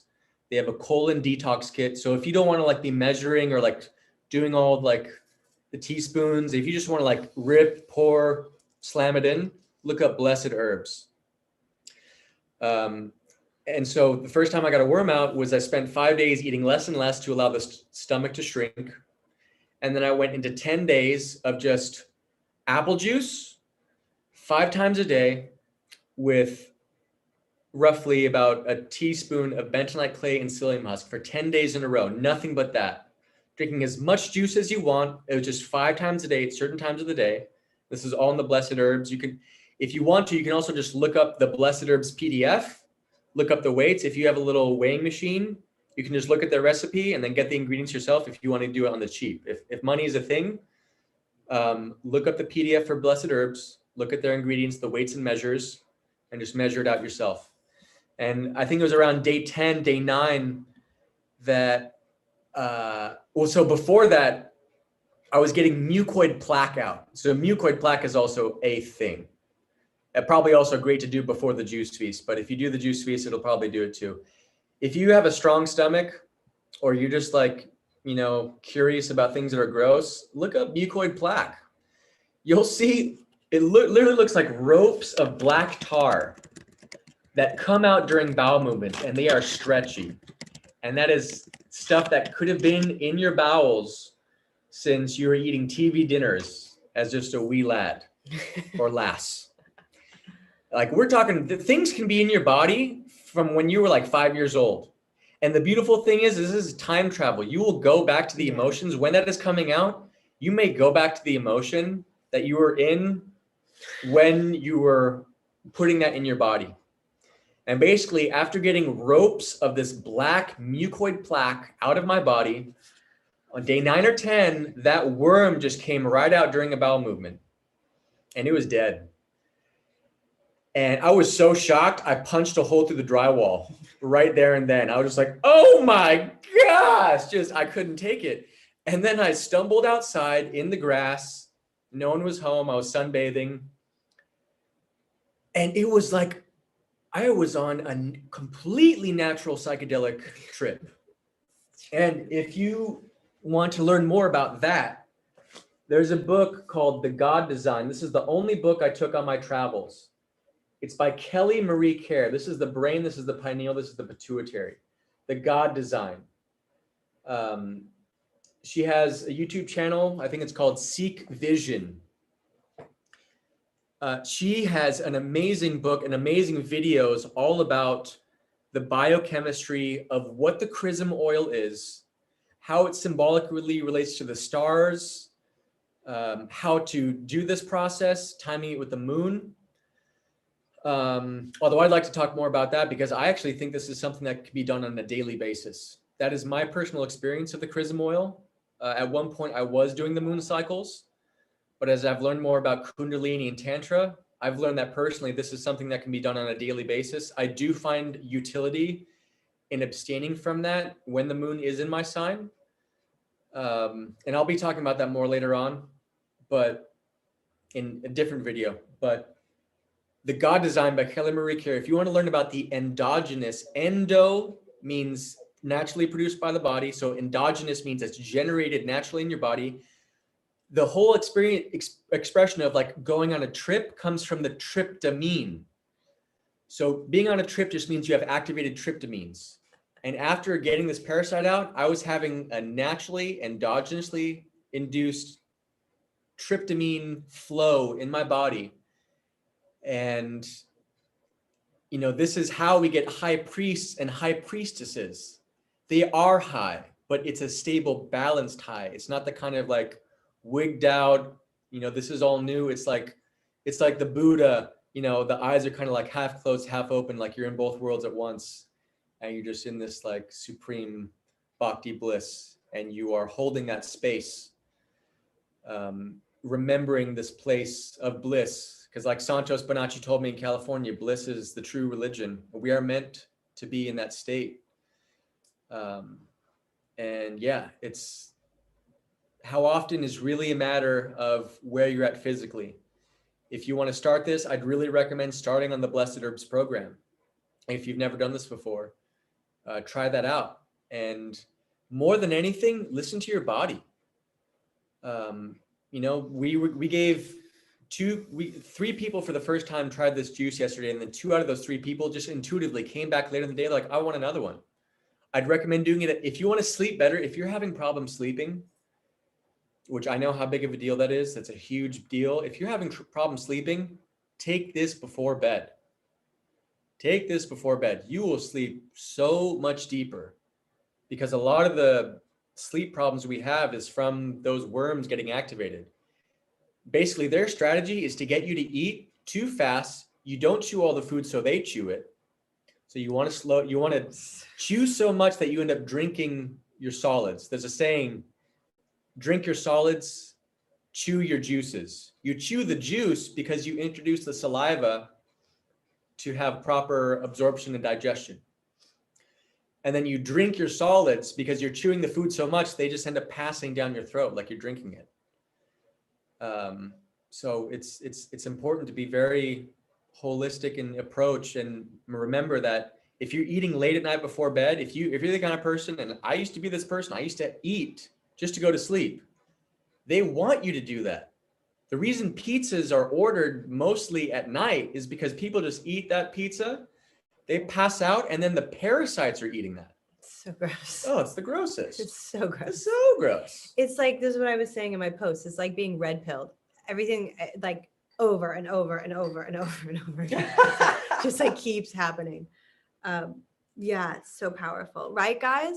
So we're talking about, it's just such a deep practice, this, this journey on the straight and narrow. And Nicole, what you were saying too earlier, and if anybody else wants to chime in, there was someone in the chat saying, hey, is anyone else going to talk? But I do see these as, more training circles. So the ones that are here, if you're just receiving, and that's plenty too. Oh, Nicole, what did you say? What was it? I lost it. It'll come back. It's the brain fog. It's back. I was just going to say, if it's okay if I jump in. I've never done a live before, so this is all new to me. But thank you. I love you guys so much. I've been following you and watching you and Charlie and all of that, and it's just changed my life. But you were saying about the irises, and they're about a year and a half ago, I was looking in the mirror and like my eyes, they were always really light, like a greenish hazel. And they were starting to go so dark. And I was celiac, like you were mentioning the gluten. My body was so sick and I was addicted to a multitude of different things. And just like I was watching myself slip away. And I tried to go vegan because I learned about the meat and the animals. And my dad was a hunter, like we were raised on wild game. And I was like, Marie, I thought I have to eat meat because I tried this vegan diet, their vegan diet. And I got even sicker and weaker. And like, I didn't know what to do. And I ended up working with this African root plant from, I won't say the name, 'cause I'm not sure if I can, but I did ceremony with it, and they had me on an alkaline diet while I was working with it. And after 8 days, like it healed my autoimmune, and I continued working with it a little bit. And then right after that, I learned about I heard you guys talking about the juicing and that. So, I mean, this lifestyle has, like, I've let go of all my addictions. I mean, it hasn't been easy. And like, I just mentioned, I had an issue with like sushi the other night, and you just see when you're alkaline and then you fall off the wagon, right? And how it feels. 'Cause it's like, I'm starting to connect to my own resonance and my own vibration. And it's like, I put my hands together and I can feel the life force pulsing through me. And I was dying before, and I didn't know. I've been seeking spirituality and meditation to heal from the addiction stuff for decades, and nothing worked. And people just lost hope in me. And they're like, she doesn't really want it. She's not doing what we're telling her to do. But there was no truth in any of it. And for the first time, like, I'll be 33 this month, and like, I'm learning the truth.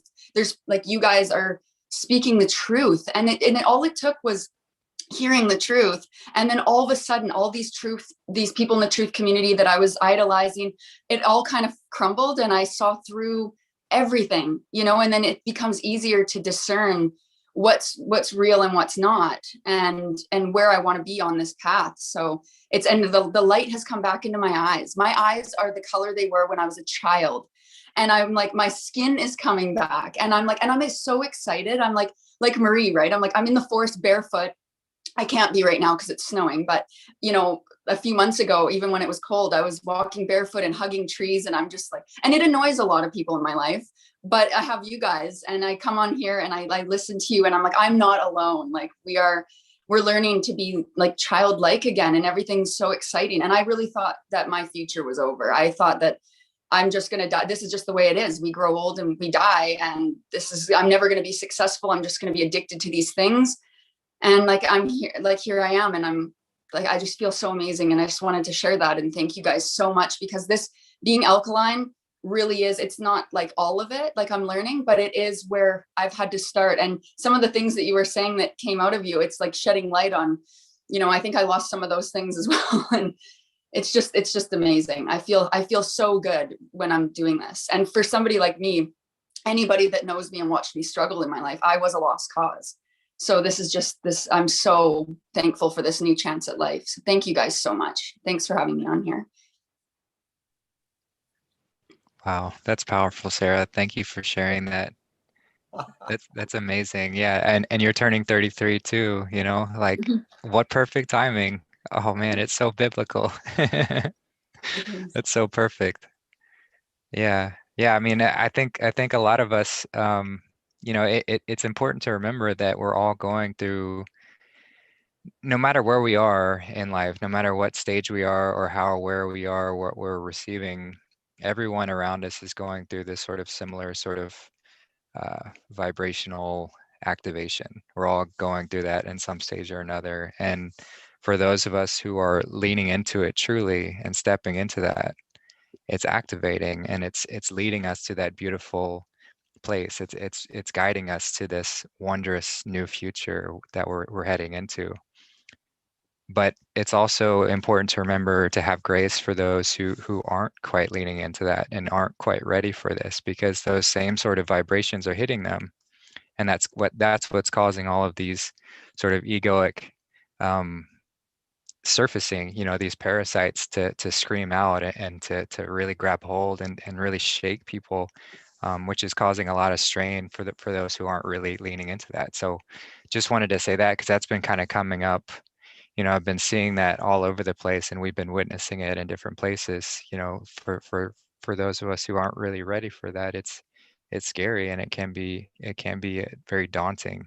So just to really have compassion and have grace for those as we go through this process, because it's intense. It's really intense, and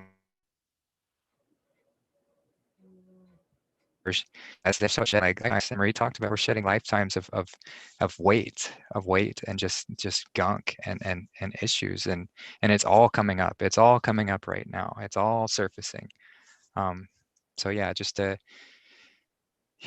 breathe and see that it's happening within and it's happening without and it's happening all around. And wow, how beautiful to have such an incredible group of people.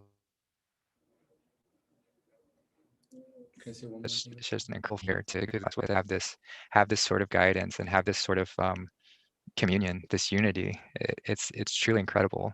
So let's invite more into it. Let's invite others to join in with us, because yeah, together we can make this happen. Truly. Yeah. I think it's really powerful. Sarah, thank you so much for sharing that. And that's how we do this, Justin, right? It's like, just you start doing this, you're like, I'm not a lost cause. I'm just going to keep digging and digging and digging. And I have said to you so many times the last few days, like, this is so intense. Oh my God. It's like being on plants. Sarah, I don't know what plant you're talking about, but this is like being on plants every day, all day. Sounds like ibogaine. Ibogaine? I don't know it. Iboga, yeah, ibogaine. My cousin took that. It's very powerful medicine. Very, very powerful medicine.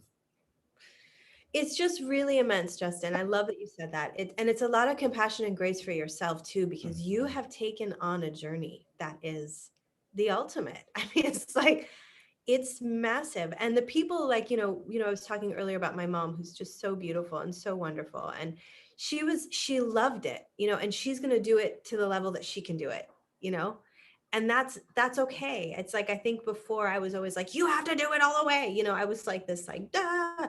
But now it's like that compassion of like, wow, the more I go, the more she is too. And like, that's okay. Like, we all get to go at our own pace. But those of you, like, Sarah, for sharing that, that's so potent and so powerful, because some of us have been called like to really up the game, like, no joke, like 100% all in, get in here now. Oh, what Nicole was saying earlier about the straight and narrow, like, the further you go, you're right, the more you suffer if you try and turn back, because you're on a momentum, there's an inertia here, and it starts to move you. You become less and less egoic, less and less of a personality, and more. I think I said to you something like, thank you or something. You're like, it's just natural. Like, this is just who he is now. This is just who we are. We're shedding so many of those barriers that we just get to be that free, who we really are. And that's kind of a discovery in and of itself. Like, I'm kind of like, oh, look at you. I find myself doing that a little bit, like, oh, who's this lady? Yep. Look at her. Look at how she's talking about, like, the kid. Look at how she's doing this. It's so different than I would have ever imagined my life to be. but it was all because I just kept moving in that direction of there is a truth, there is an ultimate. I want to go in that direction. And that's where the barriers start to go more and more and more. And at the rate that's healthiest for you. Because like I came down yesterday, I'm like, I'm doing the juice feast today. Today it started. He goes, Marie, it counts when you start thinking about it. You know, so like you can count these days, even because I was like freaking out. I was totally freaking out because I was like, he's like, you're acting like you're a month into this. I was like crying. I'm like the kids. I'm like, Danny, you have to go. I was just like totally lost my shit. But that was that's part of this. This is the healing work. You're going to remember things from before. You're going to remember the moment where you trapped that emotion. Yeah. And that emotion is getting released right now. And you've got to feel the pang of it. It's what we were saying earlier. We have not felt so many of the pangs. And that's why they're so immense right now. And that's why we're learning to release them faster and faster as we go. But part of this cleaning up journey is cleaning up. You know, what did you say? The 7 lifetimes before and the 7 coming. And that really turns me on. I'm like, all right, I got this, because I can see my mother, my grandmother, and all of that. And I can see how I'm that deciding one. I feel like I'm being lifted from the tombs, you know, it's yeah. But did you want to say something? I just want to say one thing is that it's really important to study this before jumping in, because you are basically healing your feminine side, which is your material body. And so it can bring up some really intense emotions. And you have to realize that doing the research first is going to help fortify your spirit, because these parasites know. They know as soon as you take that first sip of the bentonite clay, activated charcoal, psyllium husk, they know what's coming. These are intelligent creatures. Do not underestimate them. And do not fear them. Remember, they're doing a service. They're not your enemy. They are literally cleaning up part of your body that otherwise would kill you. If the reason they're there when you eat meat is because you can't absorb meat, it's just going to funkendate, rot, and it would kill you. So thank God for parasites. Straight up. Wow. You would die without them. So remember, before you even do the parasite thing, clean up the GI tract. Second thing, just to address what Sarah was saying about the eyes, it really brings up one of my favorite etymology, which is the etymology of the word clarity. Clarity means brightness, as if to insinuate that just clearing things out will reveal an inherent luminosity in the being. And that's exactly what's happening. This is why we're attracted to bright eyes. We're like, oh, your eyes are so bright and beautiful. It's because as we remove all these layers, it's like that Rumi quote, like your only job is to remove all the barriers you have made against love. And so as we remove all those barriers, that light is just going to shine forth. And then the third, briefly, last thing I want to say is that I know everyone in this chat knows someone who is suffering from either depression, mania, schizophrenia, bipolar disorder, whatever. All of those conditions are caused by parasites. You look up the symptoms of all of those things: foggy headedness, sudden change in tastes or like what you want to do with your life, hearing voices, not being able to sleep, being moody, being angry. These are parasites. And you go to any doctor who's going to diagnose you, oh, you're bipolar. Oh, well, how did this happen? Oh, we don't know, but we know this is what you have. Bull. Full of it. It's parasites. It is parasites, fundamentally. So doing this work can not only be very healing for you, but it can be an example for the loved ones around you to really bring a unique tool and a powerful lensing into the root cause of this epidemic of mental health, as they're claiming, but it's really, physical and spiritual and mental health. But these things of bipolar, mania, schizophrenia, manic depression, parasites, that is the cause. And I've had many people in my family. I've known many close family members who have committed suicide. So I've been very profoundly affected by this, and I never wanted to stop knowing why. And I know why. And after getting out these parasites and seeing how it changed everything about my life, it could not be more obvious what the cause of those things are. So just know that, because I know everyone in this chat knows someone who has either been like this, or we all here have had some of those symptoms ourselves. And maybe you've been told, this is what you have. This is who you are. Bull. Call it out. It's the parasites, and they're going down after being our friends and saviors, because they are also that. The yuckies. We call them the yuckies. Yeah. The yuckies. They gotta go. Those guys. Yeah. gotta I love that. I love that. And it touches on, an important point we touched on in the Bible study on Friday, which was about how to pray for others, and how that's not really like, when we're praying for the healing of others, we're sort of inserting an egoic desire to control God and that sort of way. And so it's really important to remember that the best way that we can pray and bring healing to others is to truly listen, and God will lead us exactly to that place that we need to go, which is always through healing ourselves, to be that example, to be that light, so that we can spread that good news as best we can. And so and to also remember to not have expectation that there is free will and people do have to stay within wherever they need to be. But the absolute best way that we can that is by truly healing ourselves and shining so brightly, so vividly that there's no excuse but to see it, and no excuse but to question it and be curious. That's what was so powerful about that conversation with my mom yesterday. Like, she could see that we were onto something, and once you see it, the arguments of the logical mind, they can't stand to it. It's like, and it was kind of so fun to kind of watch her just be like, oh, wow. And just the pride and the happiness in it too. So it doesn't always have to be that we're arguing with the people we love. Hi, little friend. That they do see it. It's so powerful. It's so powerful. And all of you guys have seen it too. And we're seeing it in each other. And that's what keeps us going. I mean, I knew that my last coffee was the day he got here. I knew it. I knew it. I was like, okay, this is it. And I needed this level, guys. This is how crazy I am. He had to like show up to my house and live with me. I was like, oh my God, is this really happening? Like Spirit was like, God was like, you have to do this right now. And he's coming to save your day because you're a mess. And you need a messenger. You need a messenger. It's been hilarious. It's been such a trip. Danny too. Danny's all like, oh God, here we go.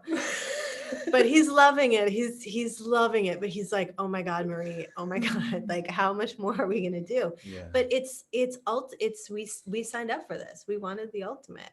And we owe it to the kids, yes. We owe it to them. They're so beautiful. They're so precious. And they are not gonna have to do nearly the amount of work that we're doing now, so this is the healing of the generations, and it's beautiful. It's beautiful. Does anybody else here on the call want to share anything? Trial version. I thought I heard somebody. Is it Summer? Who's talking? Trial version. Angelica, I think that you're trial version.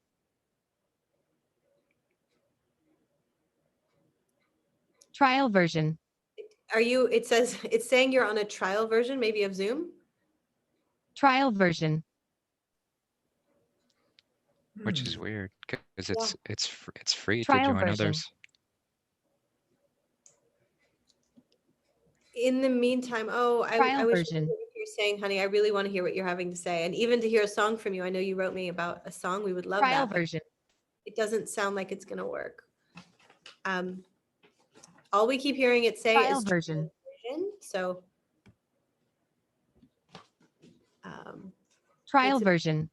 You guys, can I just say, I'm gonna mute you for a second, sweetie. You guys in the chat are awesome. I'm like peeking in and out. Wow. Thank you so much for being here. Yeah, it's so amazing. Marianne's talking about letting go of dairy. Right. Just do what you can. Start where you can.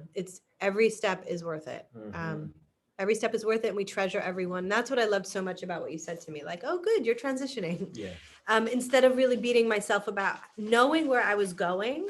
And that's something that we can acknowledge. You know where you're going, and you're going to take the steps that you need to take on the path, and not to skip ahead, because that can also, what we're saying, even on a physical level, be detrimental. So go through the steps that you need to go through and embrace each one as a part of it.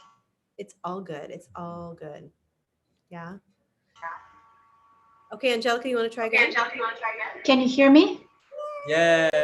Ah, I was just saying that you all speak so beautifully. I feel bad to butt in, but anyways, my microphone wasn't working anyway, so I didn't even know.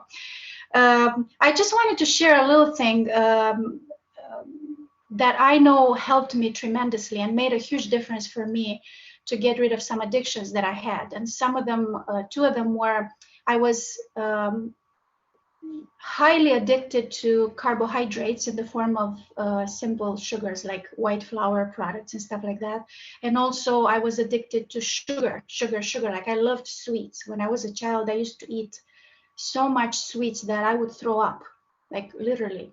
And I got in my 30s and I was still overeating sweets.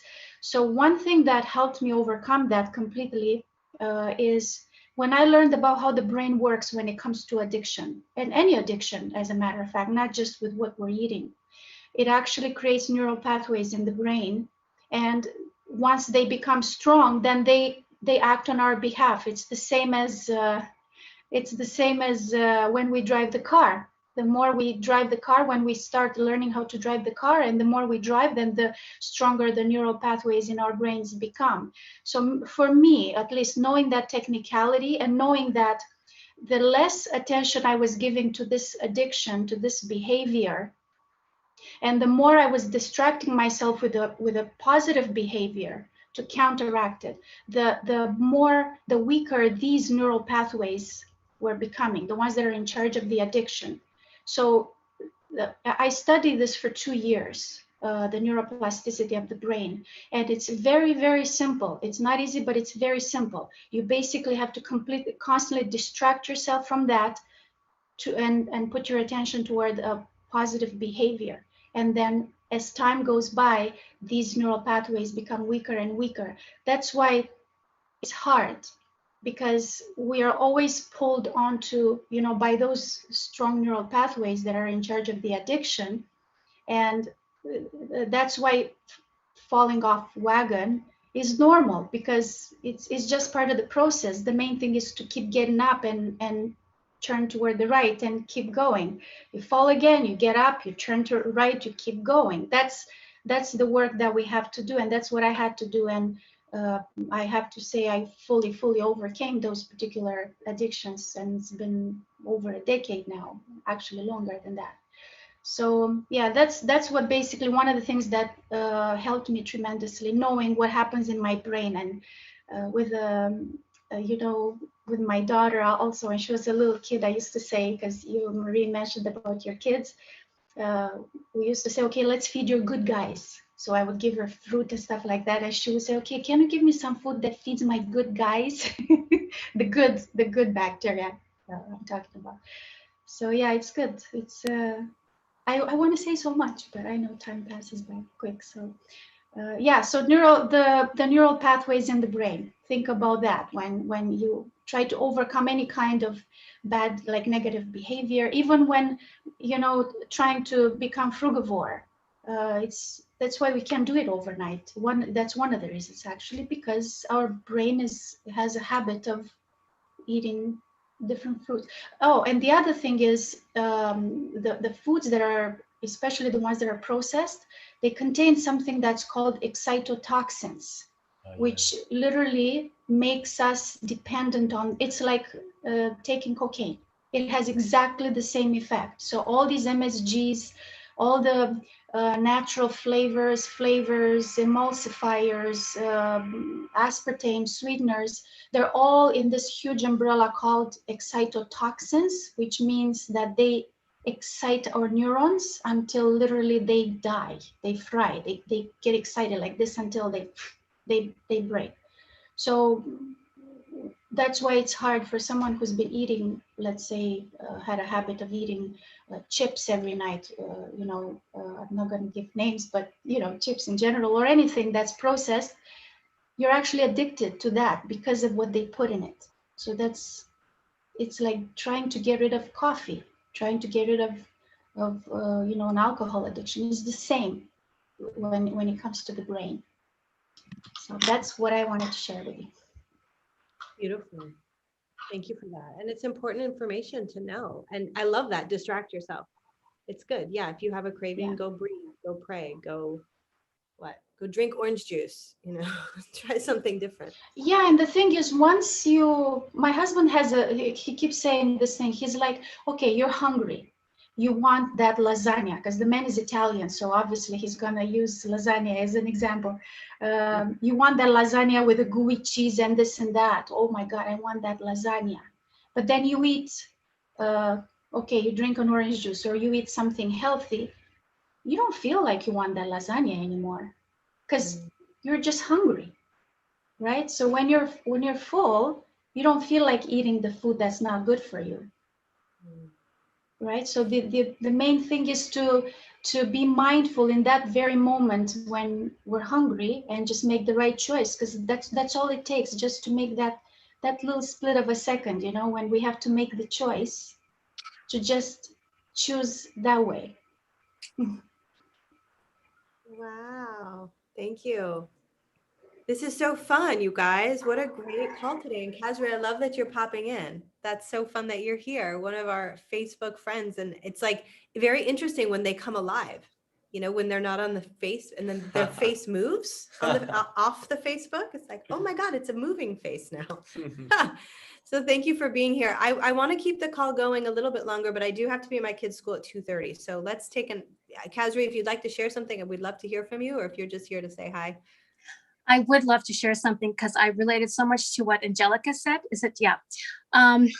I've been doing these detoxes for about 12 years. I first found the raw food journey because I was also highly addicted to all the refined carbs and the sugars. I grew up eating that kind of stuff, 3 meals a day.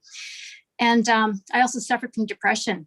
I used to pray for courage to kill myself in my 20s. It was so bad. And so I had to do a lot of healing work. So I did a lot of the emotional work. And then I finally realized in my 30s, okay, I got to fix the diet. And I became vegetarian 25 years ago. And, but my vegetarian diet really sucked until I discovered raw foods. And so 12 years ago, I was living in Costa Rica at the time. And I started doing these detoxes. So I did a 30-day raw food detox, and it was mind-blowing. One thing that happened to me halfway through, I was walking down this road, typical road I always walk down to get my groceries. And I was carrying my groceries home. And all of a sudden, it was like something was bursting from inside of me, this joy, this light I had never experienced before. And I was like, oh my God, I'm so happy. And then I realized what happened was all these years I had been stuffing all this pain with food. I had been stuffing my joy as well. So this joy was just bursting out of me. So I must have killed a few of these demons inside of me that were blocking my joy. Yeah. So yeah, exactly. They died. And then, so it was this on again, off again thing. I mostly got off the refined stuff. I mostly got off the refined sugars at that point in time, but I still kind of snuck them in once in a while. And then a few years ago, when I came back to Canada, I said, okay, I got to detox again. Like, this is ridiculous. My eating's getting bad again. So I just did this 7-day raw food detox. No big deal. 7 days, all raw. And every day I was getting out of bed like, wow, I'm feeling happier and happier every day. This is great. My energy is getting better. Everything's great. I'm loving this. And then on day 7, I went, oh, my sister had just made some pesto, homemade pesto, love pesto. And I said, well, I'm going to treat myself. 7 days raw. I'm going to have some homemade pesto on pasta. And I had that pesto with pasta in the afternoon, and instantly, my energy crashed. Not only that, but the thoughts, the evil thoughts. Oh, I'm so worthless. My life is so hopeless. I'm so pathetic. What am I doing with my life? I'm not, it's like, like basically almost, it wasn't so bad as my 20s, but I was practically suicidal with one bowl of pasta. So it's so important to detox. So I wanted to share that. And also because Kira, who's my friend here, Kira and I have been interacting a lot privately. We are so motivated to really get back on track with going very high raw fruit and juice fasting. I've done many juice fasts. I just did a 30-day one last fall. But we want to inspire each other and motivate each other and connect with others who want to do it, because it's not easy to do it alone. And with the group support and with all this different wisdom and gnosis that all these different people have, like Kira has got some massive amounts of wisdom. She's quite, I'm calling her out. She's quite shy, but in a private group, I think we can all share this wisdom. And Remembrancer, I'd love it if you joined. Like, we want to create a private Facebook group and just connect and share and inspire, and let's all get our vibes as high as we can and clean and heal. So whoever wants to join, find me on Facebook. I'm Kasri Love on Facebook. Let's do it. So that's what I want to share. Mwah. Thank you so much for that. Wow, it was so powerful to speak to the thought aspect of this too, because it's immediate and it's like obvious. It's like, oh wow, there it is. Everything changes like that. Yeah. Wow. I love the idea of a group. I'm happy to do it in the Mighty Companions group, or if you want to just have a juice group too, we could do it that way. Whatever you guys want to do. Oh, that would work too. Sure. Yeah. Let's get the Mighty Companions going. I mean, I'm open. The group isn't really doing much, and there's about 100 people in there. It'll definitely flush people out too. That don't want to. I mean, already it's like you start talking about diet, and a lot of people are like, I gotta go. And I get that. I get it. I kind of wish I could be secretly. Not so secretly wish I could be one of those people too that could just go on the journey. But, some of us get a physical to wake up, and some of us just have to really, it's just time. So, wow. I'm sorry, Leah. I don't know if you're going to come watch that. She had something to share, but we didn't get to it. So she'll come back next time. Kasri, I'm so honored you showed up. Thank you for that.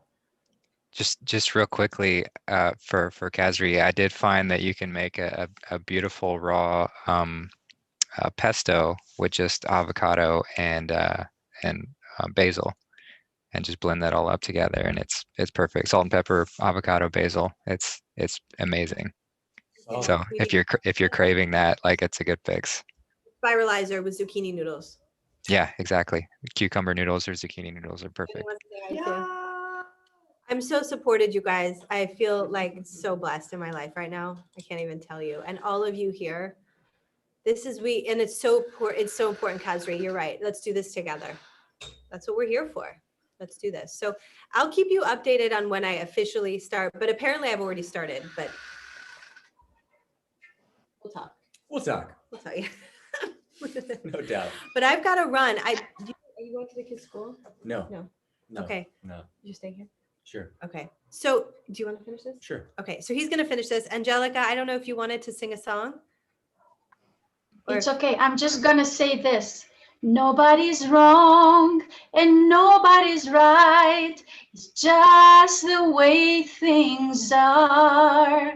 We just forget once in a while to look up at our own star. So let's all try to understand love without conditions. Nobody's wrong and nobody's right. We're all bringers of light. Beautiful. That's the very first song that I ever wrote. Thank you. Wow. Beautiful. Just felt inspired to say that. It's the first song that I ever wrote. You might just finish. It's Yeah, sure. wow. It's a great. I mean, that's it. That's bringers of light. We're all bringers of light. We just have to trust ourselves and tell not our truth, the truth that comes through. That's it. Beautiful. Thank you, guys. We all I have love something. you. I love you, Sarah. I love you, Nicole, Summer, Kasri, Justin, Angelica, Much love to all. Amber, Danny Russell. So much love. Let's do this again next week. We're around on the Facebook land, so if anything comes up, use the Facebook group. I'm kind of lazy in there, but if anybody wants to kind of ring up the leaders, Maybe we'll talk make a about Telegram juice. group. Telegram, maybe. Telegram better. Okay. I love you guys. I gotta roll. Namaste. Much love. Bye bye.